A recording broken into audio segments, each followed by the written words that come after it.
Happy new month, everyone. There are those who are saying it's already December. Yeah, it's already December. And here we are.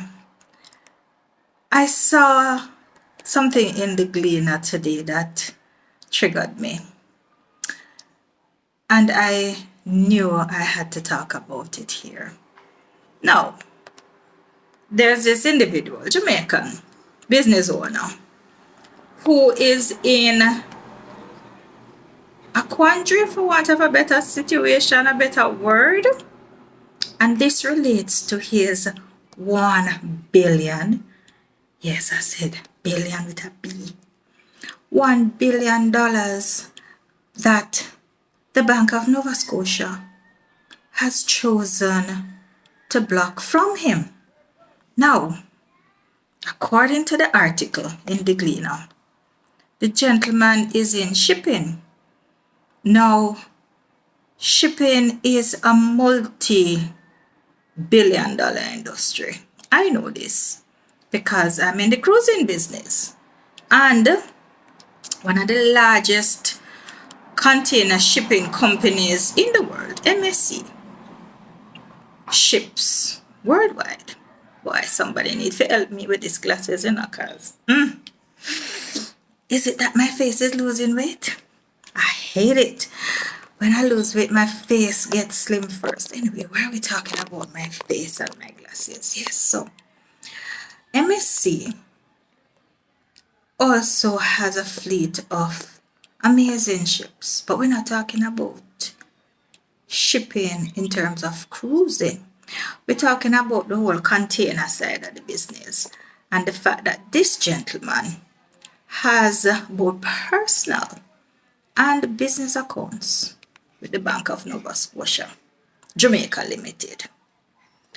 And he says, according to the article, without any clear reason, his funds have been locked off from him.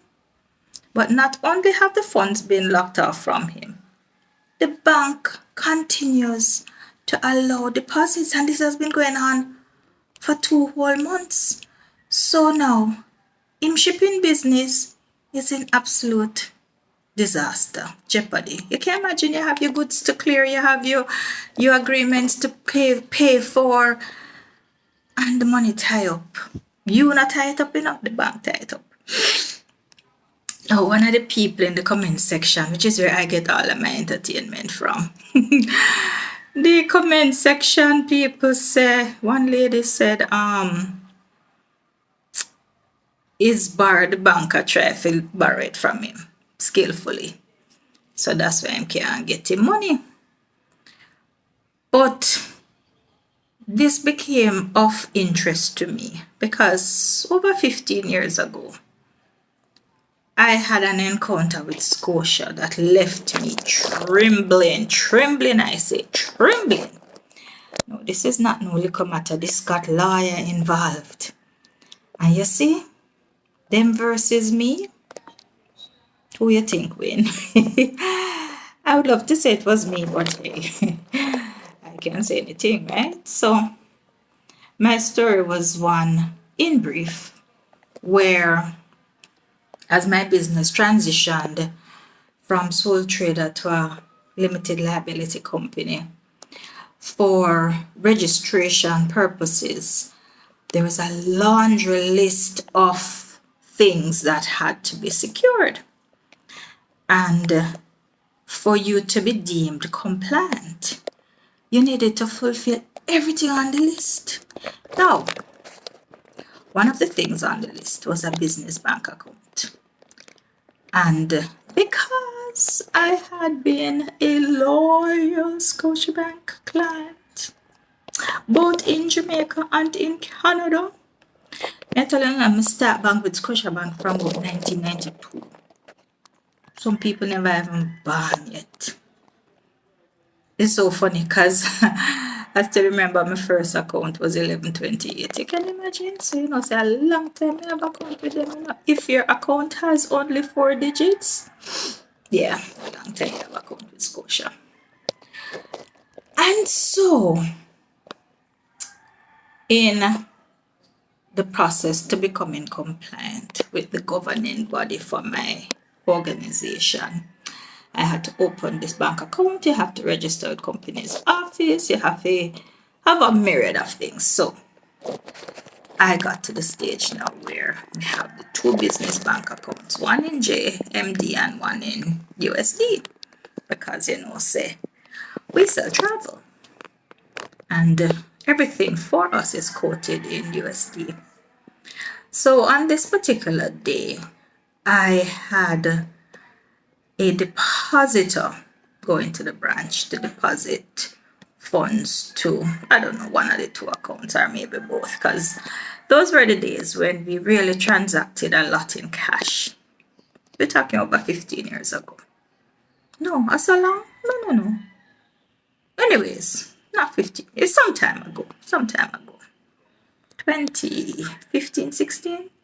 Oh, 10 years ago. I know so long. Anyways. And so, the depositor was told that the account provided does not exist. Good enough, a deposit was made that very week by the same individual to the same account.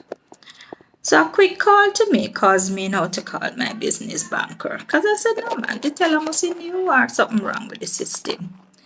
And the business banker, when he got involved, he said to me, it is true. The account doesn't exist.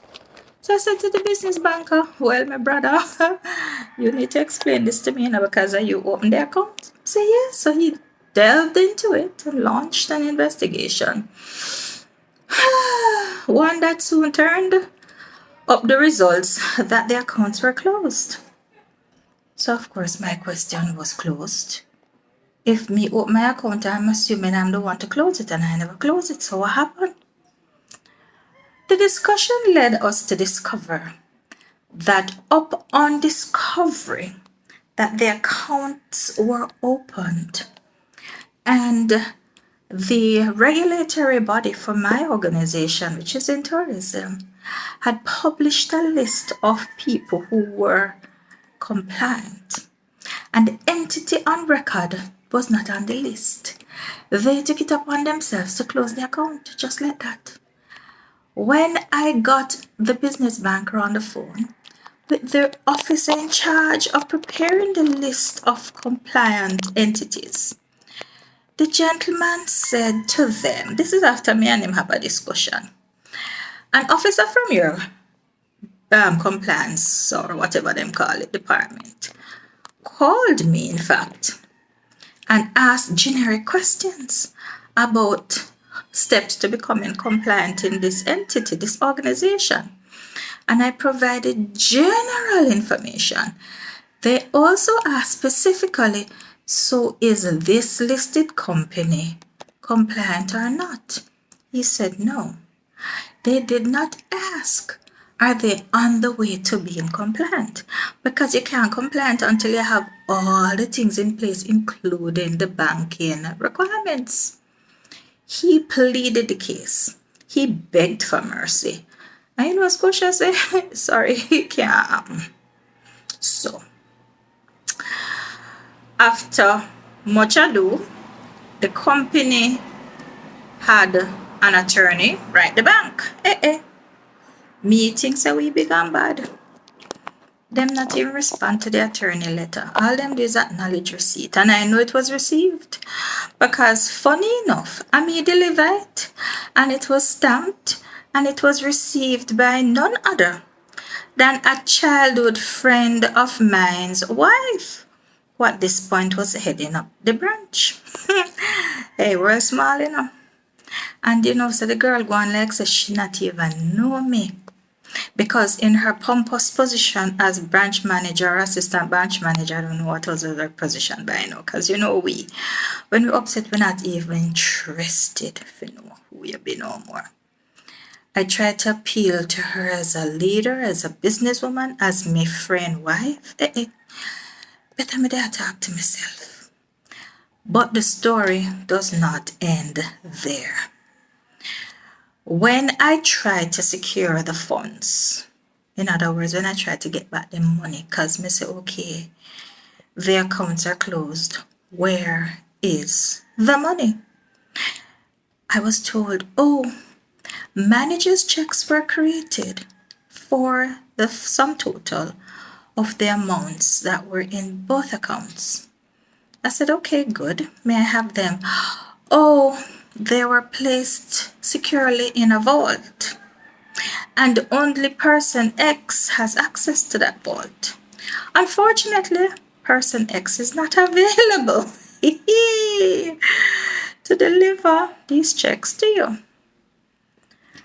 My brethren, my sister, after many visits to the Scotia Bank branch, I was now presented with two managers' checks.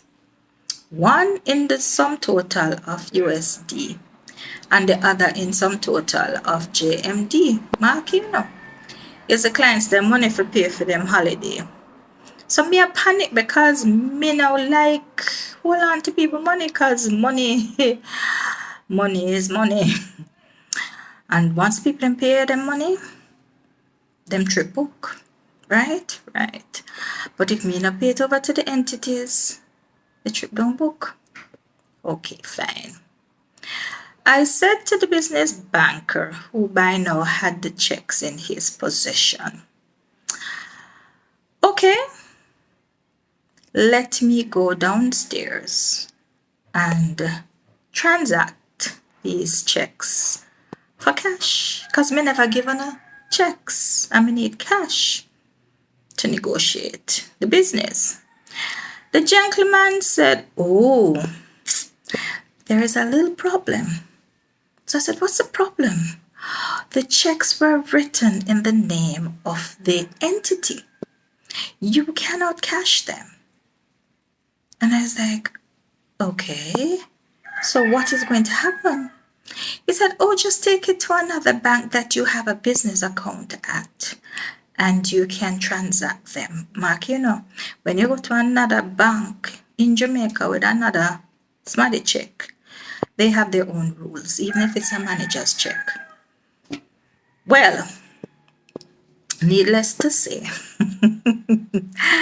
I asked the question, how do I then negotiate a check, or checks in this case, in the name of a business entity without that business entity have a business bank account?